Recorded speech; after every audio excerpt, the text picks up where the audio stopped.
I should start one of these like iCarly one time. In 5. I can't even do that. That's corny. Anyway, welcome to the Living Proof Podcast. Today, we are going to be doing another Q&A because I felt the need to do one. I have no idea.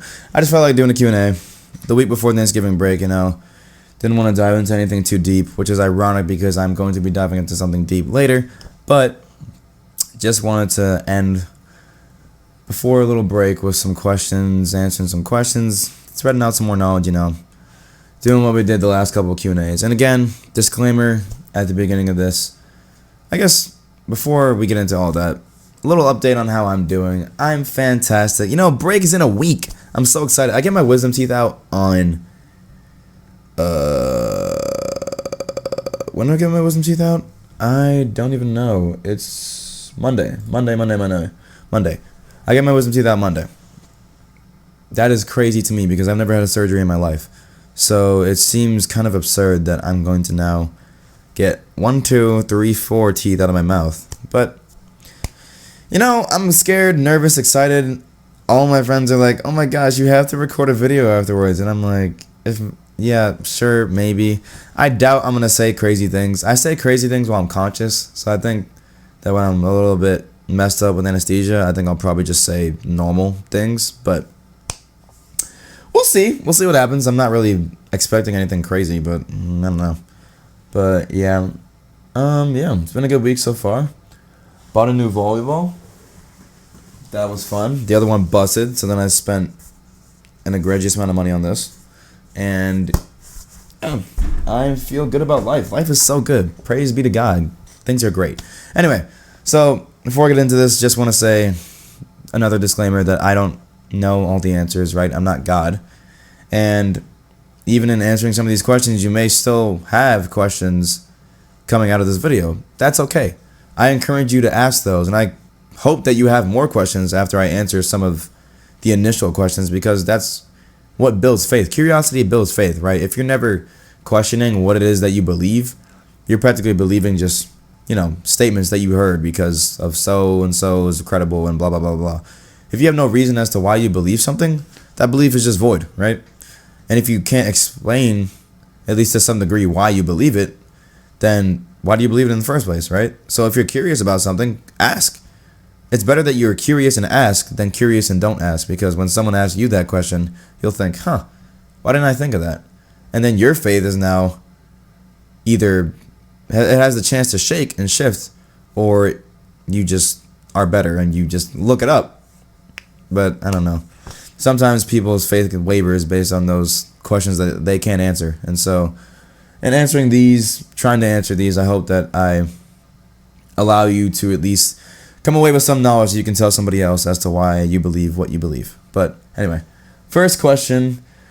What are some ways to begin your journey to strengthen your relationship with God? Well, I would say to begin your journey to strengthen your relationship with anyone, especially with God, it starts with confidence, right? Without having confidence in your faith and confidence in God, confidence in your identity, you're not going to be able to stand firm and strong. And if you're not confident that the direction you're going in is the right direction, every direction you turn to is going to seem like the wrong direction, right? If I'm walking down the sidewalk trying to get to my friend's apartment and I don't know where my friend's apartment is, every direction is up for grabs because every direction could either be the right direction or the wrong direction. I could be going straight. I could need to go right. I could need to go left. I could need to go backwards. I could need to stand right still and wait for my friend to get me. Like, when you don't know where it is you're supposed to be going, every direction is then up for grabs, and every direction seems like the right way and also the wrong way. It becomes really confusing, and you're like, I'm not certain I'm supposed to go that way, and not certain I'm supposed to go this way. I don't know what to do. So, to progress in your journey with Christ, I think you need to be confident in knowing who God is and knowing your identity, knowing that you have a walk with Him, because knowing how you're supposed to go about that walk is cool. But if you're not sure of that fact, then even going along that walk, it's going to seem uncertain, and you're going to seem like you're going to feel like you're going the wrong direction, even when you're not. So I think the first step is then having confidence that God's plan will prevail, and while you're walking with Him, that you are going the right direction. Because then you'll start to feel some sort of progress. You can't feel progress on a path that doesn't exist. So you have to feel like that path exists first, that God is walking with you for your relationship to grow. And then I think continuing that journey even more requires then discipline and consistency, right? If I'm reading my Bible every day, if I'm praying every day, if I'm going to church frequently, gathering community frequently, that relationship with God is going to start to grow, right? Psalm 112 verses 6 through 8 says, "Surely he shall not be moved forever. The righteous shall be in everlasting remembrance. He shall not be afraid of evil tidings. His heart is fixed, trusting in the Lord. His heart is established. He shall not be afraid until he see his desire on his enemies." So that was like kind of resonating with the first point, right? We are not going to be afraid, and we're trusting in the Lord that what plan we're in, whatever path we're on, is the right path, that we're standing firm in the Lord. We're not going to be, a little bit shy about our faith or shy about going down the right path. We know for a fact, we have confidence and we have courage in the fact that God is leading us down this right path. And then Psalm 119:11, "Thy word have I hid in my heart, that I might not sin against thee," right? If you're hiding God's word in your heart, if you respect God to any degree, some shape or form, you're going to want to please him, right? I guess if you love him in any way, shape, or form, you're going to want to respect him, and that then makes you want to follow his commandments, kind of thing. So if I love the Lord, if I want to build a relationship with the Lord, and I know he speaks to me through the Bible, I'm going to want to listen to him more, so I'm going to want to read the Bible more and store up his words in my heart. Because then I don't sin against him, then I respect him, and then that relationship can grow, right? If I'm constantly disrespecting the friend that I'm involved with, that relationship's not really going to get far. You guys might be friends that share homework answers or hang out every now and then, but if I'm constantly talking about them behind their back, constantly double crossing them, constantly just making them upset and angry, that relationship's not going to really provide anything beneficial for you or for them. In the same way, if I'm constantly sinning against the Lord, constantly disrespecting him, constantly disobeying, that relationship's not really going to get far, because you're then taking his relationship, his extension of his love towards you, taking it, crumpling it up, throwing it out the window, and doing whatever you want, which isn't the way to go about it at all. I think if you want to respect a relationship with someone, you have to, come to some sort of compromise and realize what they want and, abide by that to some way, shape, or form. So in the same way, if you're hiding the Lord's words in your heart to not sin against him, you then are creating opportunities to honor him and glorify him, which then builds the relationship and allows trust to be developed between you two. So I think that's another way to further your faith, further your walk with Christ. I think another thing that is talked about a lot in the Bible is praying. If you consistently pray, then God will hear you and he'll reach out to you, answer your prayers. There are like so many references to prayer in the Bible. Jeremiah 29:12, Job 22:7, Mark 11:24, 1 John 5:14, Psalm 102:17, many other verses. Those all pretty much say, if you call out to the Lord, if you call to him in prayer, come to him in prayer, talk to him, he will hear you, right? If someone is listening to you often and you're talking to someone often, it will definitely strengthen the connection that you have. For reference, I think I'm going to reference my friend Daniel. We were friends throughout our entire high school life, and throughout, even before that, we were friends for like years upon years. Went to the same school for 15 years, so we were friends up until that point. But until 11th grade, I didn't really consistently talk to him. I'd see him every now and then, say hi, blah, blah, blah. But it wasn't until I started communicating with him more and he was communicating with me more that we started to develop a stronger connection, right? If I was only texting him and he wasn't responding, then that connection wouldn't go anywhere. If he was only texting me and I wasn't responding, then that connection wouldn't really go anywhere. But since I'm praying, not praying, but since I'm talking to him and he's talking to me, then that connection is strengthened. If I'm praying to God and reading my Bible, which are his words to me, then we're strengthening that connection. It's a hand-in-hand thing. I'm speaking to him through prayer. He's speaking to me through the word. Then God knows what I want. I know what he wants. We can come to an agreement. We can understand each other, and we can have some sort of, relationship, connection, and a bond. If I'm only praying and not reading, then I'm only speaking and not hearing, and that, takes away. There's also listening prayer, but even then, you're missing out on all the words that he's left for us, all the knowledge that he's written in the Bible. If I'm only reading and not praying, then I'm listening to what he has to say, but I'm never sharing my own concerns, my own thoughts, and my own issues. So I'm bottling up all this stress inside, and God can't help me with that. So all the knowledge in the Bible, yeah, it's helpful. But then when I get stuck, when I feel like it's not working, then what? I have no one to turn to because I'm not speaking and voicing my issues to the Lord. So I think prayer and reading the Bible work hand in hand in the fact that as you do both, that is a whole cycle of communication. And as you do that more, your relationship and journey with God will progress. And you'll start to feel that connection grow and grow. So I think those two things are really, really important. Can't stress them enough, but yeah.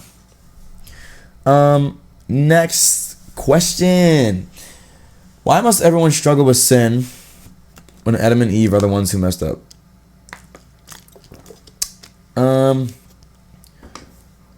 I think this is an interesting question that is brought up because it kind of makes sense when you think about it. Like Adam and Eve, first two people on the planet, they sinned, disobeyed God, ate the apple, gained the knowledge of good and evil, right?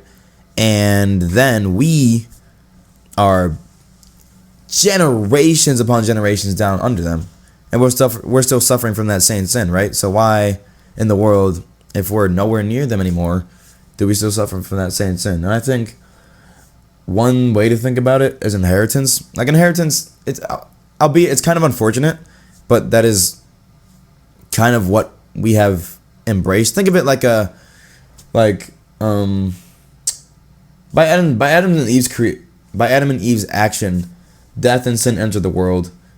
It doesn't mean that every single person afterwards committed the same action, but we all commit sin in some way, shape, or form because it was invited into the world. Adam and Eve were the door for sin and death, and now they reside in the world we are born in. So, not that we are... Like Adam and Eve, they were tempted to sin by Satan. They were misled, and then they gained the knowledge of good and evil. Now that there's knowledge of good and evil is in the world. That's sin. Sin is in the world. So whenever we're born into the world, we are born into a sinful world. Sin has already consumed us, already consumed who we are as a person because the world is covered in sin. So it's kind of interesting to think about because I wouldn't see it as like... I guess you could think of it kind of like... I don't want to think of it as like a genetic disease, but it kind of is in a sense, right? We were all given... Adam and Eve eating the apple took upon this terrible disease that is sin, right? And sin is a genetic disease. It does not leave when another child is born. Sin passes from one parent to the next, from offspring to offspring, generation to generation. So even though we are generations upon generations past Adam and Eve, we are still suffering from that same genetic disease that is still at the peak of its strength as it was with the original, hosts, which were Adam and Eve, right? Inviting sin into the world, we became sinful people. And by definition, sin is just in the world. So if we're born into the world, we need to be... I saw an article I was reading about this, that we are born into the world and we are born dead to the spirit. So we need to be born again to be born to Christ. Since we're only born into the world at first, we're born into sin. And since we're born into sin, we inherit that genetic disease that Adam and Eve put upon us, right? If then we are born again into Christ, we have a new inheritance, that is stored up in heaven, right? Jesus Christ is essentially the bringer of that new inheritance. And so, in a sense, we don't inherit that sin and that genetic disease anymore. We inherit the holiness of Christ that is to come when we enter his kingdom in heaven, right? So, I think that while unfortunate, Adam and Eve's sin just introduced a genetic disease that we can be saved from if we are born into a new family, because that saves us from the genetic continuation, if that makes sense. While we're still sinful, we have the opportunity by grace to become sinless, which changes our identity. I think verses to go along with it are Romans 5, verses 12 through 13. Therefore, just as sin entered the world through one man, and death through one sin, and in this way death come to all people, because all sinned. To be sure, sin was in the world before the law was given, but sin is not charged against everyone's account where there is no law. And what I wrote down with that is the way it happened, God gave them a command, and they broke it. And, logically, if we're all the same mentally as Adam and Eve, wouldn't we all fall victim to Satan's lies anyway? But besides that, it's not so much that we are all now choosing to sin. It's that we have inherited it by our two founders. we are choosing to go against the sin that we have inherited by our two founders. The first point I was thinking about it, and I'm like, say we are all humans, and if we were all in the situation that Adam and Eve were in, would we not all give in to the same desire to know, to be like God kind of thing? Yeah, we didn't all eat the apple, but I've seen time and time again a Christian say, oh, why did Eve and Adam eat the apple? But I know I would be no better than them. Yeah, we would be exactly no better than them. We all would have done the same exact thing that they would have done. And if you say you wouldn't, then I don't know what kind of humility you have, because if some snake is tempting you saying you can be like the creator of the universe, that sounds kind of enticing, don't lie. You know now of the Lord and everything he's done for you, and you know that salvation comes through him alone. Adam and Eve didn't have that. They had God create them, yeah, but God was just there. They were already in his presence. So there was really nothing to compare it to, kind of thing. And so someone telling me I can be like God too, I can create a bunch of stuff, sounds kind of cool. Let me entice. Let me indulge in that kind of thing. But I think even just looking at it like that, it would kind of make sense that we all then suffer from the same sin, because we all would have done the same thing. I mean, we don't know that for a fact, but I think it's upon good authority that we would, kind of thing. But I think more importantly, it's that inheritance thing of passing down from generation to generation, and then we can be born again to leave the inheritance and be born again to a new family, kind of thing. Genesis 3:22 says, and the Lord God said, the man has now become like one of us, knowing good and evil. He must not be allowed to reach out his hand and take also from the tree of life and eat and live forever. So the difference between us and God when we receive knowledge of good and evil is that we are capable of doing evil, whereas God knew from the jump and he isn't. With that knowledge, sin is in the world, and we, being born into the world, are born into sin, so we then must fight against it, right? God knew of evil and good before anything ever existed, right? He's always existed, eternal, knew of good, knew of evil. We are human. We are made by God. We are not perfectly good like he is perfectly good. So once we take in that knowledge of good and evil, we then have two choices. We have this side, which is bad, and we have this side, which is good. We are not perfectly good. So at some point in our lives, we are going to choose bad, right? And that then creates a world that is good and, mainly bad, because sin has entered the world. Sin is bad. Since sin is in us, sin enters the world, we are then born into sin. And it's not like we all, like I'm saying, it's not like we all ate that apple and we all made that decision to be separated from God. But sin then being in the world causes us all to create that decision, that kind of choice. And then we are all kind of separated from God in that sense. Because we all choose to sin every day, right? If we choose to sin every day, what is no different than choosing to sin against God and eating that apple? We would have made the same decision. But even then, again, just the inheritance thing. And I think that when we gain that knowledge, we then chose to do evil as well as doing good. God can only choose good. So him separating us from that, we then are now in a world full of evil, and he's in a place full of good. Since we can only, we're corrupted, he's not corrupted, we then can turn to new life through him, kind of thing. So I think hopefully that answers the question to some degree. Like, we've inherited it, but that doesn't mean, like, we didn't commit the same sin, but we've still been placed into a sinful world by their sin, because we all have the knowledge of good and evil. And tendency, even in the Old Testament, New Testament, has proven that man does more evil than good, which I'll get to later in a different point. But I think that's kind of my answer. Kind of. Hopefully that makes sense.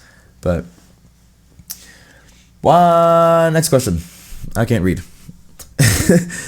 Why do bad people sometimes never get punished?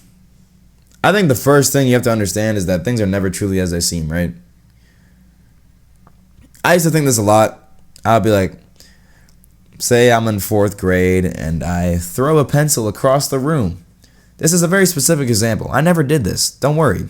But say that I did. Say I threw a pencil across the room and the teacher saw it and called me out. And another person threw a pencil across the room. No one said a word. Teacher didn't even look up, right? I'm going to think, why did I just get talked to? Bro did the same exact thing, if not worse, because he threw the pencil again afterwards, and no one saw anything. Why did I get in trouble for that? And he didn't. Every human being I know has had to have been in that situation where they're like, why is this person doing the same thing as me, if not worse, and they're getting away with it? And I would say that things are not as they seem, right? Because lo and behold, dude kept doing it. Dude also got yelled at. I'm like, okay, justice. We both had to walk at recess. It doesn't really matter either way, but I'm just like, judgment may not always come immediately. And one thing I want to talk about is Ecclesiastes chapter 8, verses 11 through 14. When a crime is not punished quickly, people feel it is safe to do wrong. But even though a person sins 100 times and still lives a long time, I know that those who fear God will be better off. The wicked will not prosper, for they do not fear God. Their days will never grow long like the evening shadows. And this is not all that is meaningless in our world. In this life, good people are often treated as though they were wicked, and wicked people are often treated as though they were good. This is so meaningless. Meaningless meaning it's meaningless without God. That's the whole point of Ecclesiastes. But then it's like, good people get away with, or good people are treated as bad people are treated as good. But if you think about it, that would make sense considering how the world is set up. I was just saying in the last response to the last question that the world is now a sinful world. Sin is the standard of our world, right? It's the basis. It's the ground rules are set by sin. And it's upon us to rise above that and find the Lord morally and spiritually and come to a new life, right? But ground rules, sin is sin. We're covered in sin. We are in a sinful world, sinful life, sinful things happen, right? So if bad people are seen as good, that would make sense considering the world is covered in sin. What is accustomed to the world will seem good. What is normal to the world will seem good. If sin is normal, then sin will seem good. If being Christian and godly is weird, it's going to seem weird and not as good, right? There are always videos that say, oh, people are going to get made fun of for not drinking or not smoking and stuff like that. They're like, oh, what are you doing? How do you have fun? And I've seen that happen to people. My personal experience, I've never interacted with that. Every person I've come across that has asked me if I wanted to drink and I said, no, I don't drink. And they're like, oh, I respect that, man. And I'm like, thanks, I guess. Like, people are very nice about it to me. But I know there are some times when people get judged for not indulging what the world indulges in. And if you're focused on the world's perspective, then it might seem like, okay, why am I getting judged for doing a good thing? Maybe what they're doing is right. But it's not. Because they're in a sinful world. The sin is going to make sin seem right. Sinful perspective is going to make sin seem like a good thing. That's like if I'm focused on if I'm focused on my screen right here, anything I see on my screen, I'm going to be attentive to that and I'm going to be focused on that because that's on my screen. But if this screen right here is the right one, I'm not looking at that. That's a godly perspective. I'm looking at my sinful perspective. Anything within this sinful scope, I'm going to see and say, yeah, that's good. That's on my screen right there. I like that. But I'm missing this whole screen right here that it's going to take some effort to shift and look at, but it's the right thing that I'm supposed to be looking at, which is ironic because this screen is just a light right now, and then this screen is actually what I'm supposed to be looking at.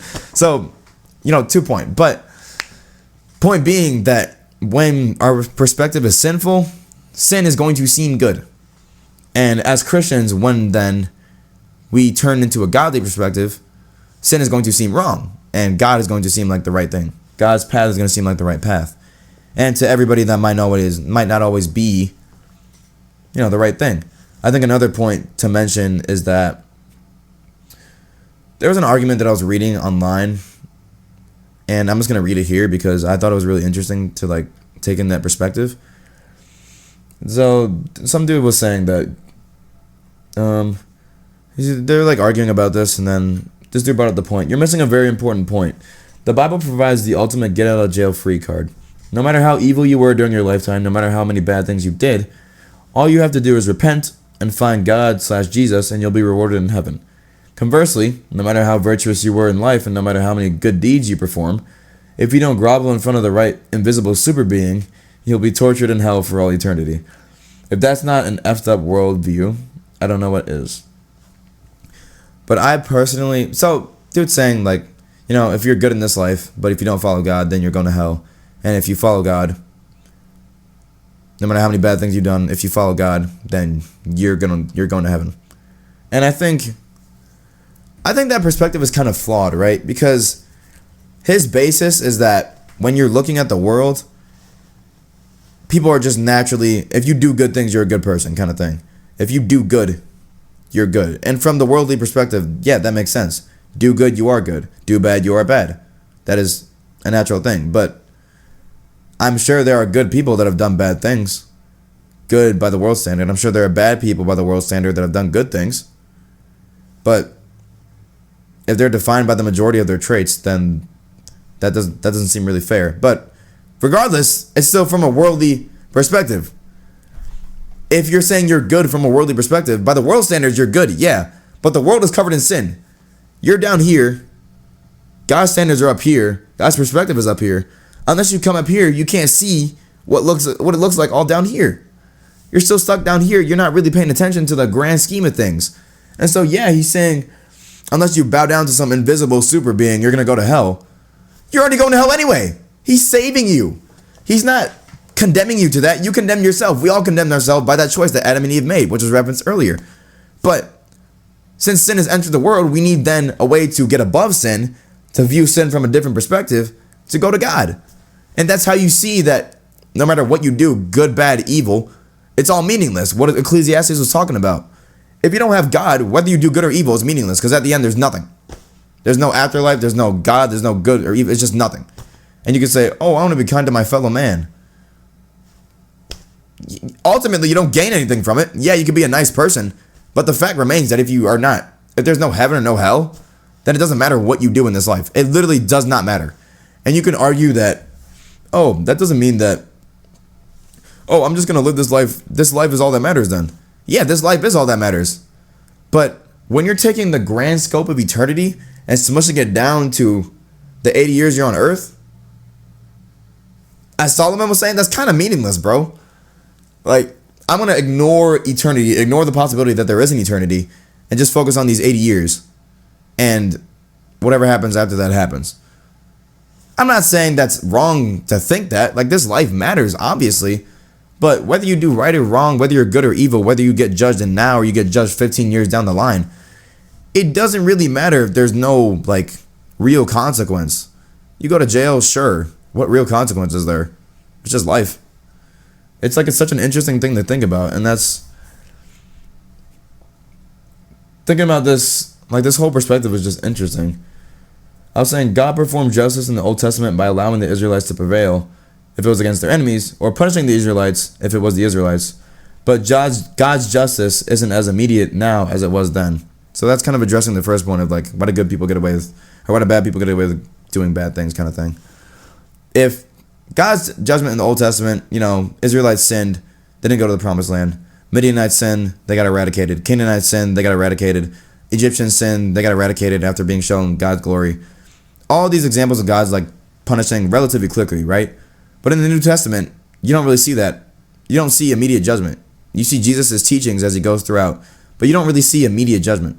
Jesus cast out demons, he heals the blind, heals the sick, but there's no real, like, punishment or judgment that's going on like there was in the Old Testament, right? So I think that demonstration, that transition is more important to recognize that the Old Testament's way of... Let me check if this is still running because I know my battery is not high right now. Okay, we're good. Don't turn off, please.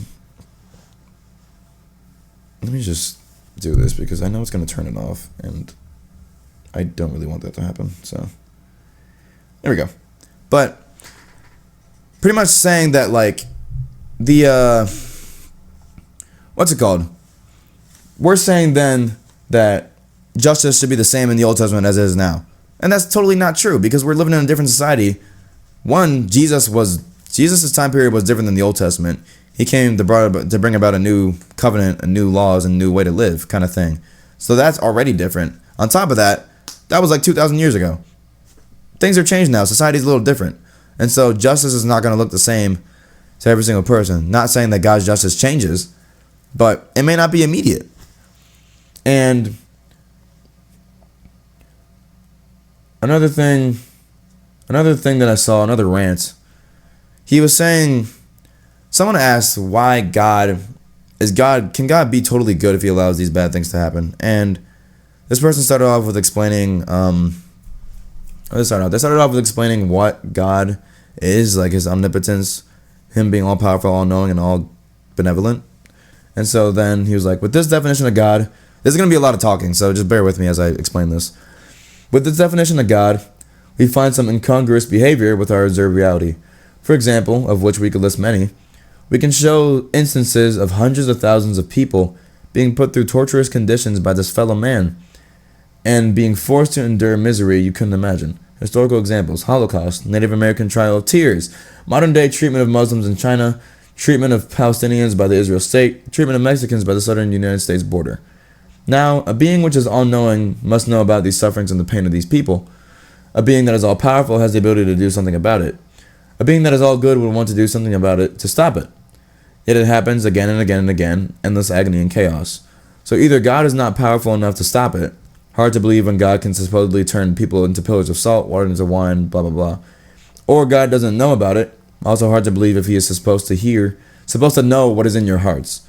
Or the worst case, to answer your question, God knows, that was the question that he was like originally asking in the post. God knows, has the ability to do something, but just doesn't. Now, this is the part where people start making excuses. What about free will or suffering is part of the plan, or you just can't understand? I'm sorry, but if having people be beheaded while begging for mercy by ISIS is part of your plan, you are a sick person. And if part of your plan involves sending me to hell along with the worst of humanity because you don't see any difference between being an atheist and being a mass murderer, you ain't too smart, and I want nothing to do with it. And wow, that is a long chunk of text, and again, from a worldly perspective, he makes some good points. The last point being that there is a difference between an atheist and a murderer. Yeah, on a surface-based level, an atheist didn't kill someone, mass murderer did. Yeah, that's pretty surface-level difference. If you're looking at people that, going back, people that are suffering through all the Holocaust, the Native American trial of tears, modern day treatment of Muslims, all that stuff. People that are suffering, people that are doing that to those people, rather than people that are working a 9 to 5. Surface level, yeah, there's some difference. I think ultimately, though, in understanding this concept, you have to understand the greater scope of things. And he was saying an excuse could be, oh, there's free will and you just don't understand. But in all reality, we actually just don't understand. Like, from what we can determine now, God has a plan that involves saving us from a sinful world, right? Again, being the basis of the world being sinful. The basis of what we are born as is a sinful individual. No man is good. Nobody's good. You can say you're good. You can say you're better than a mass murderer. You can say you're worse than a drug addict. I don't care. Nobody's good because that's what the Bible says. No man is good. No, not one. Right? All have sinned and all fall short of the glory of God. There is no singular person that is better than the other or worse than the other in the eyes of God. So while we're viewing from a worldly perspective, yeah, one person may seem worse than the other, but ultimately we are all the same.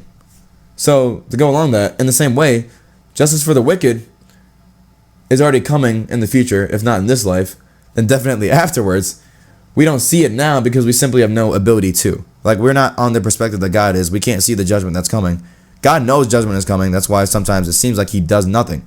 But he knows their judgment is coming, either later on in life when they say if they're gambling a lot and stealing, then they go bankrupt. Or if they're doing a bunch of drugs and they,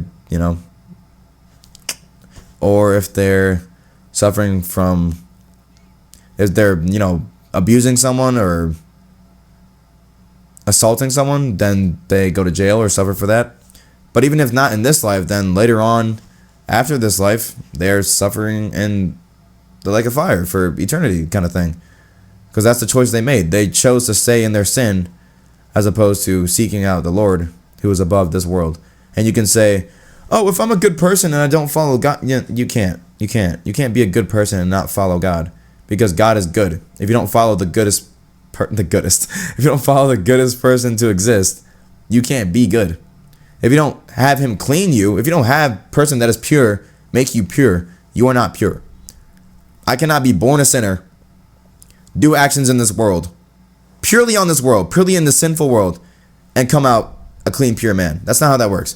It's not like a washing machine where I go in, do a couple works, and I'm made brand new just from my own works alone. No. I'm born in this world a sinner. I'm going through this life. Divine intervention to save me, clean me off, so that I'm a pure person. It works like that. It doesn't work like you just do a bunch of works and all of a sudden you're a good person. That's not how that works. Because we're born a sinner. I think that's the basis for a lot of arguments. We are born into this world sinful. And I don't think that's something to comprehend, because you can't be born into sin if you haven't sinned yet.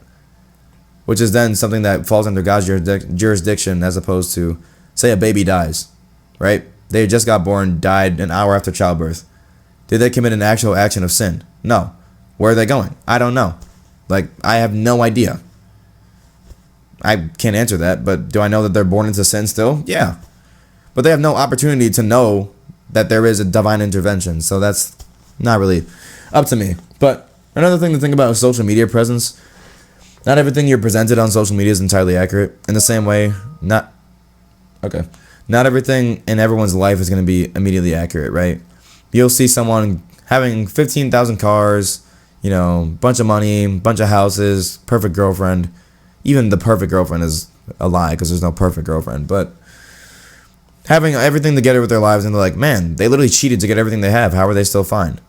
What we see on the surface is not necessarily true. There could be entirely things going on behind the scenes. And you see that with a lot of people. Let's give the example of YouTubers right now, right?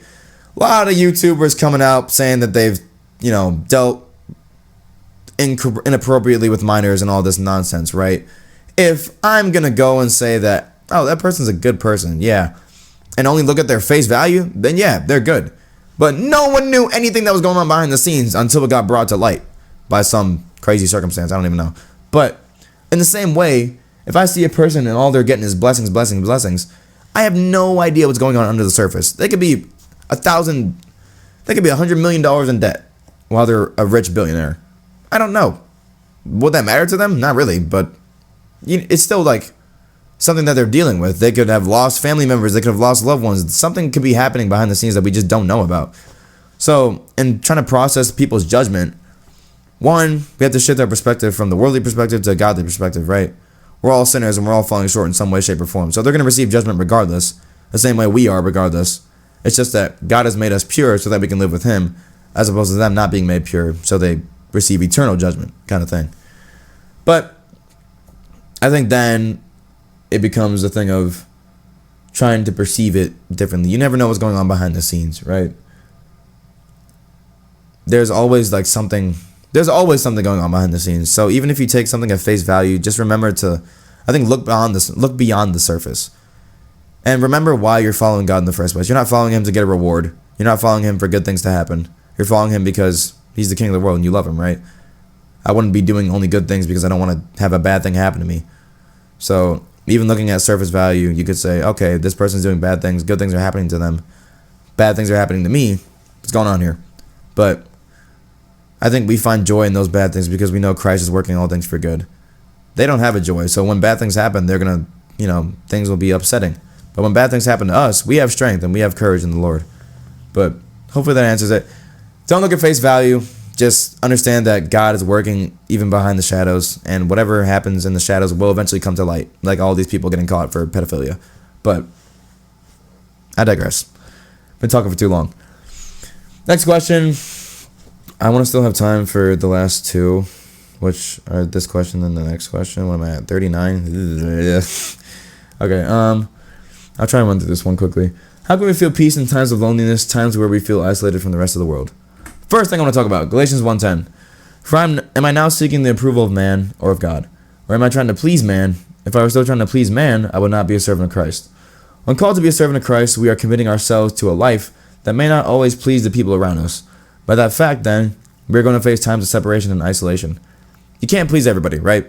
You're not going to please everybody on the planet. And I think in trying to do that, we then set ourselves up for failure.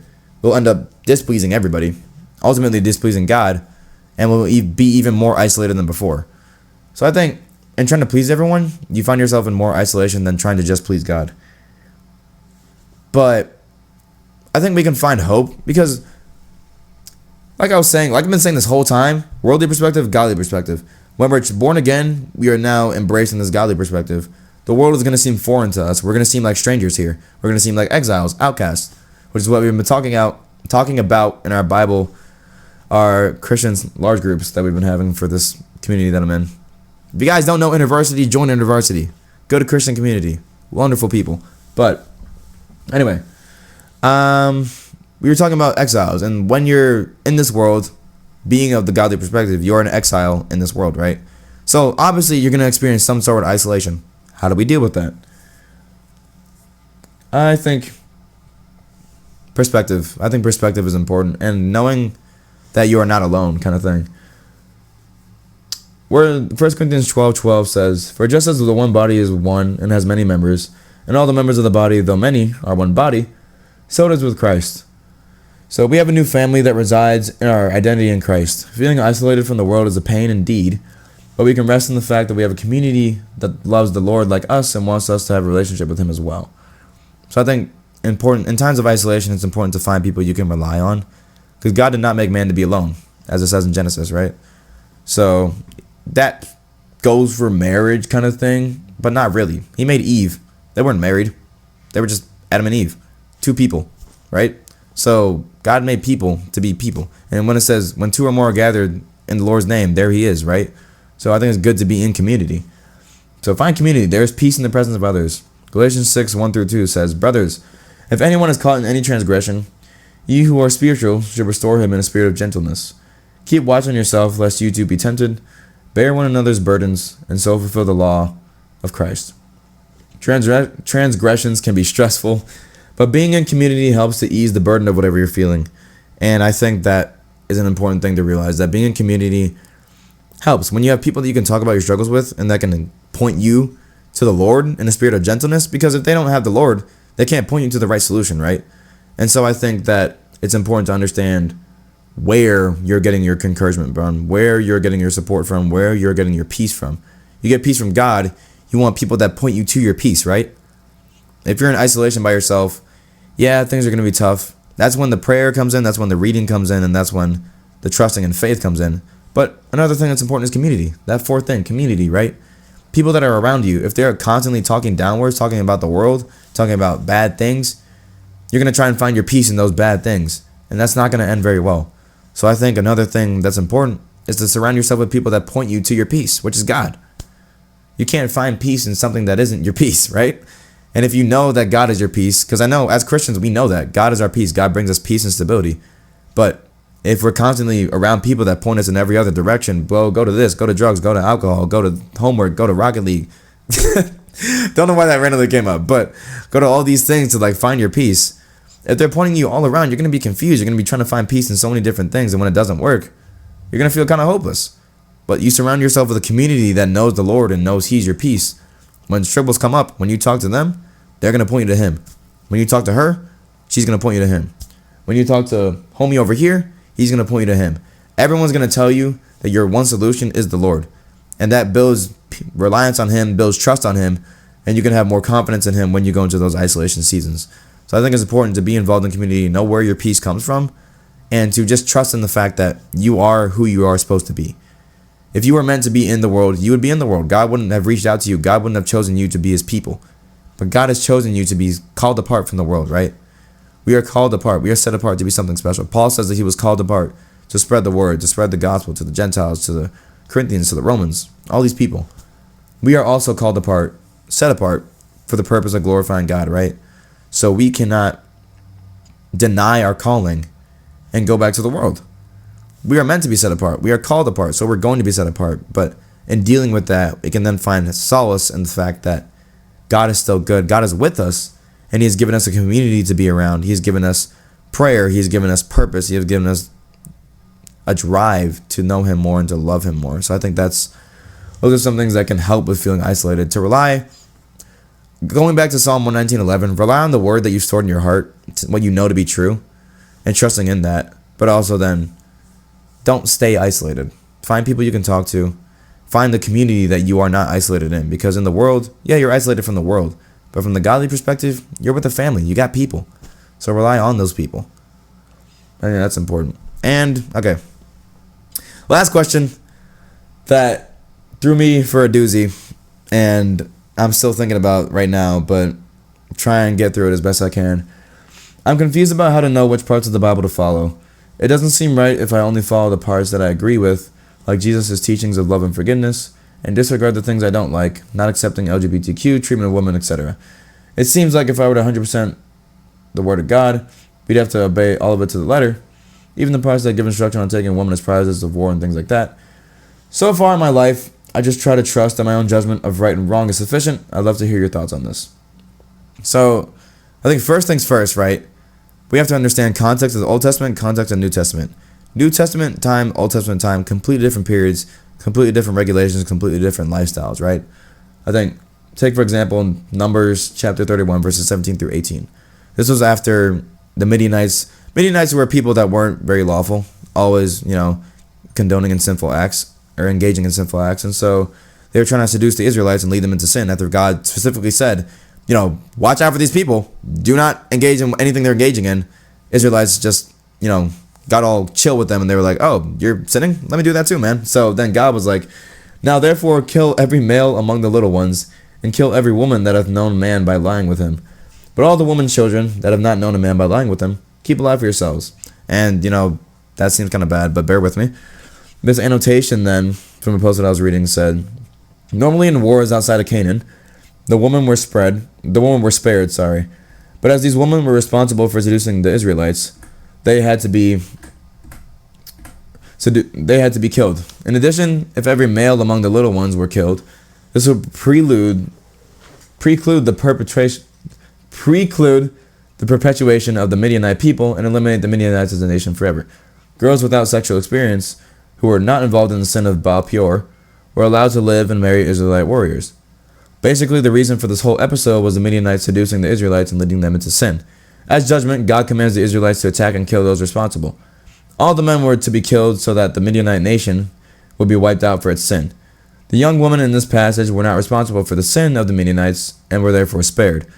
However, since the men of their society were all to be killed, had they been left alone, it would have basically been a death sentence, so the Israelites were permitted to take them and integrate them into their society.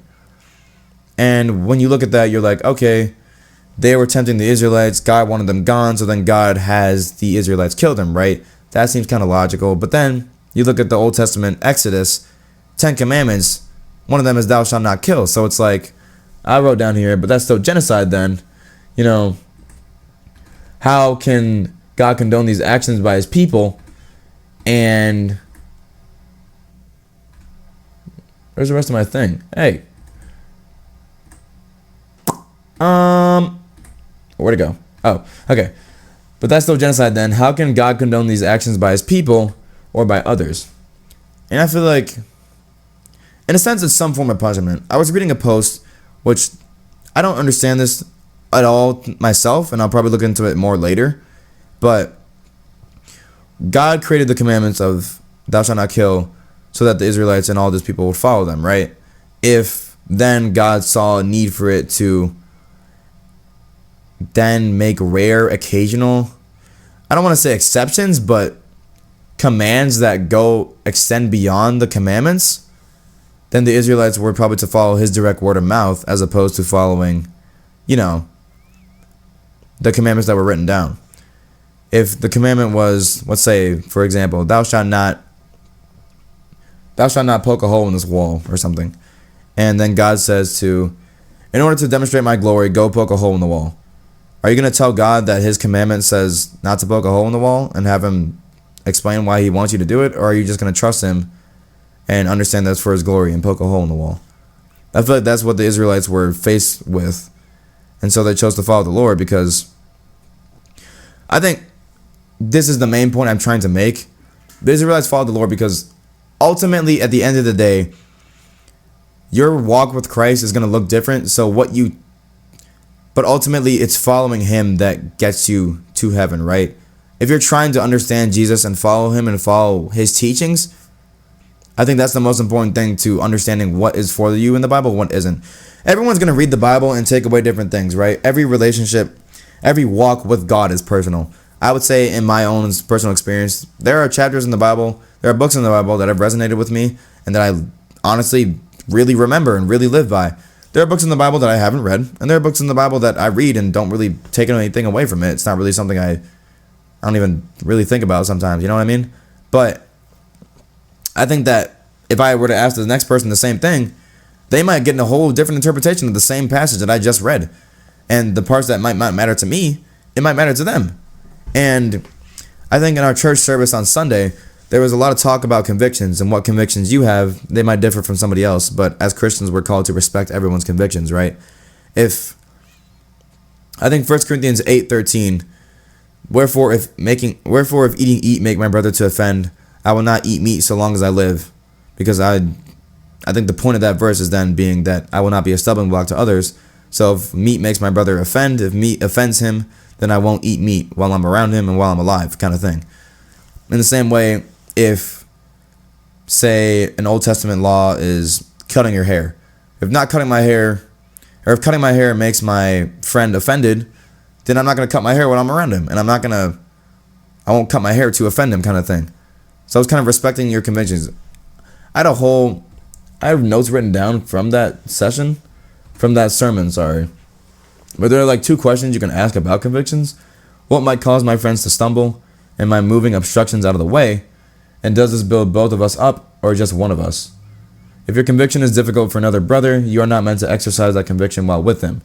It is a liberty to you, but a stumbling block to him. And I think with that same thing, convictions with the Bible then relate to that in the sense that if some people, I know that it was mentioned that, the treatment of women and LGBTQ, like I know 2 Corinthians talks about LGBTQ and sexual immorality and homosexuality and all those things. And it's saying that we shouldn't practice them. And, okay, I'm going to address my friend's question. I forgot, there's another question that I got asked, and like, how should we respond to like homosexual people while they are, once they come to Christ kind of thing? Because they're supposed to be, born again, and homosexuality is then identified as a sin, but if they come into it and they're homosexual in Christ, then how does that work? And I think, again, it ties into the convictions thing of what God is saying to you, He might not say to someone else. And while there are some things in the Bible that cannot be disputed, like it literally says outright, do not practice these things, you don't know what that person is going through, right? If someone's constantly committing sin every single day, I'm going to tell them, hey, the Bible says this, and we can have a conversation about that. I'm not going to outright judge them and say, hey, I don't think you should do that because I'm God and I know what's right and wrong. I don't know what God is telling them in their relationship. I don't know how they feel about it. I don't know anything about that.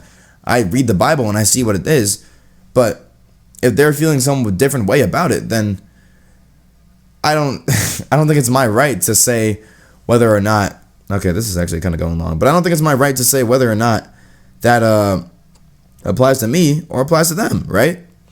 In the same way, the treatment of women, the laws of the Old Testament, not eating of meat, all those things, it may not apply to me, but it might apply to somebody else that resonates with it. It's just how it goes. But another thing to understand is that the context of the Old Testament is different than the context of the New Testament, right? You say that you agree more with the teachings of the Old Testament as opposed to, or the teaching of the New Testament, like Jesus' teachings of love and forgiveness, those things as opposed to the Old Testament. That's kind of what it's meant to do. Like Jesus came to fulfill the law, and by fulfilling the law, and even in his Sermon on the Mount, he says, the law says that you must not do this, but I say this. The law says you must not kill. The law says you must kill your neighbor an eye for an eye, but I say love your enemies, pray for those who persecute you. And he goes back and forth saying what he says compared to what the law says. And so I think that in a lot of that, there's kind of overwriting of the law. Not that the law was irrelevant, but it's more storytelling to exemplify how God shows that he is a just and good God, right? As opposed to the New Testament, which is then Jesus showing how there is forgiveness and there is a new life you have to come to in order to be saved and be reconciled with God, kind of thing. And so I think in assessing the validity of the Old Testament versus the New Testament, or what you should believe in the Old Testament based on what you should believe in the New Testament, that's honestly up to your discretion and your relationship with God. I'm not going to tell you what you should and shouldn't believe. And to go along with your own judgment and your own morals, I think that might not be the best way to go about it, simply because, like I was saying before, we're in a sinful world. Your own judgment and your own guidance, could it be right? Yeah, it could align with God's things, but sometimes it might not, because we're human. We succumb to our emotions, we act irrationally, we act immaturely. We are not perfect like God is perfect. So we're not always going to have the best of judgment. We're not always going to have the best of morals, which is why I think it's important to follow the Lord's morals. And what do you follow, the Old Testament or the New Testament? I think the New Testament is more accurate of what a Christian should be, as opposed to the wrathful, just God that was in the Old Testament. God was more, even then, God was more present in the Old Testament than he was in the New Testament. New Testament, right, there was Jesus. Old Testament, there was the Lord, the Spirit, Yahweh. He was there the entire time, kind of speaking to prophets, speaking to the Israelites, speaking to his people, guiding them, leading them, kind of whatever. But Old Testament or New Testament, you don't really have a lot of that. You have Jesus speaking with God. You have some God here and there, but otherwise it's just a story of how Jesus went, died on the cross after performing miracles and living, perfect life. And then he offers that to all of us, and the rest are letters and other things. And then Revelation is obviously Revelation. So it's like, when I'm comparing the Old Testament and the New Testament, the Old Testament I feel like is for demonstration of God's power. The New Testament is what I feel like a demonstration of what we should be on this earth. Jesus literally came down to this earth to give us an example and then leave. I feel like that's more of something you should follow, as opposed to the Old Testament, which was based on different contexts, different rules, different agenda. God had the same agenda, but different agenda kind of thing. He wanted to make his power known. Even it's said in Exodus. I reference Exodus a lot because I remember it very vividly. It's said in Exodus that he wanted to make his power known through the Egyptians. So he, created all these plagues and then parted the Red Sea and then closed it on the Egyptians and wiped them all out, right? That's just him demonstrating his power. I feel like a lot of the Old Testament was God demonstrating his power and demonstrating why he is who he is. Even in Job questions him, and God says, "Who are you to question me? Did you make the stars? Did you make the heavens? Blah, blah, blah." And Job was like, "You're so right. I'm nowhere near your level of understanding." So throughout countless times in the Old Testament, God was, he was kind of just demonstrating who he is and why he's holy and why he's just and why he's good and why he's powerful and why he should be followed, kind of thing. But in the New Testament, Jesus is exemplifying why we should follow him and follow his example. I don't think the God of the Old Testament was as much of an example as Jesus was. And I think a lot of teachings from the Old Testament are valid, yeah, but they stick out to me. I think more objectively, the New Testament is something that can more objectively be lived by, as opposed to the Old Testament, which is probably more related to convictions and more related to what you feel and what you interpret from it. So I think in the same sense, when you're looking at, the Word of God, following 100% of it, I think that, honestly, I wouldn't say I follow 100% of it, because some of the stuff you really just can't follow. Like, it's just informative. You can't really follow. And it's not my conviction. It's not my personal conviction to follow everything that is in the Bible. Now, if that changes later on in life and I feel like I'm more convicted to follow every single rule that's in the Bible, I will do that. But that's God telling me to do so. That's not me figuring it upon myself. Okay, just because the Bible's word, God's word, I'm going to read everything in the Bible. I'm going to follow everything in the Bible. No. Then we're just getting confused with legalism, and just because it's in the Bible, you have to follow it and have to do it. You have to use some sort of discernment, some sort of, comprehension to realize what is meant to be followed for you personally and what isn't. Say there's a law in Leviticus to give tithes. If I have no money, but I'm going to church, how am I supposed to give a tithe, right? That's just not physically possible for me. Now, I can probably come up with some money, yeah. But if I genuinely have no money, if I'm, say I'm a homeless person going to church because I feel the Lord speaking in my life, I don't think I'll be able to give that tithe. I won't be able to follow that law. So by nature, I'm not going to be able to follow every single law in the Old Testament. New Testament, that's a different story. Even then, we'll fall short because we can't be perfect. So you'll never even follow 100% of the Bible. You'll try. You can try, but you won't be able to because it's just in our nature. We're sin. We are sin. Sounds like we are Venom, bro. We are sinful, right? But I think in understanding what is for you is the most important thing. Every walk is personal. Every walk is individual. Your walk with God is not the same as my friend's walk. Your walk is not the same as my walk. So, I say walk, I think of W-O-K instead of W-A-L-K. Man, my brain is rotted. But to sum that up, I think in determining what you should and shouldn't follow from the Bible, that is one, up to you. But two, I'd associate it more with following the teachings that is more related to the current time, which is Jesus' living.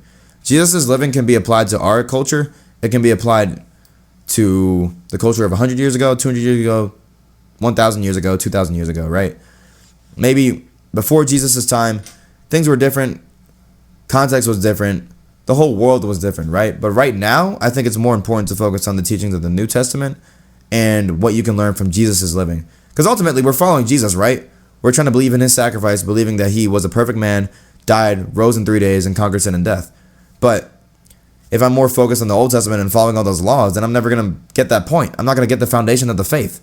So I think to get that foundation, you have to focus on the New Testament first. And then as you read, obviously read the whole Bible. But New Testament is where Jesus comes into play, where the whole point of salvation comes into play. So you can't read through, you cannot read through the whole Bible and skip over that part and just say, follow the laws and ignore the faith. Faith before laws, always. Jesus before laws.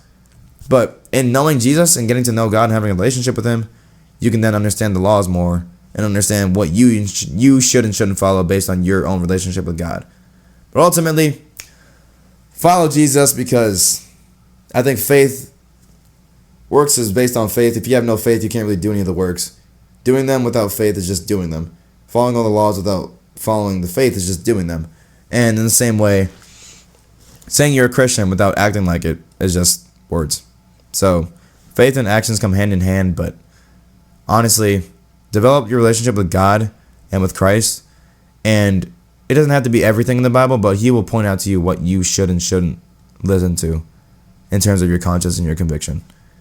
Hopefully that didn't answer everything. That doesn't even answer everything in my mind, but if you want, we can talk about it more. Person who asked this, but I just hope that's at least a start to answering the question. And I think that we can have a longer discussion about that, even in a different episode, because this ran way over. But hopefully that answered your guys' questions. Yeah, that's probably going to be it. I have to cut this off because this is way too long. Hopefully you guys enjoyed this. Thank you for bearing with me through this entire hour. But love you all. God loves you all. And yeah, that's about it. Won't see you next week. I will be recovering from anesthesia, but I will see you the week after. So you guys take care. Have a great Thanksgiving break. Eat a bunch of food. And yeah, peace. Oh my gosh, an hour, dude. An hour.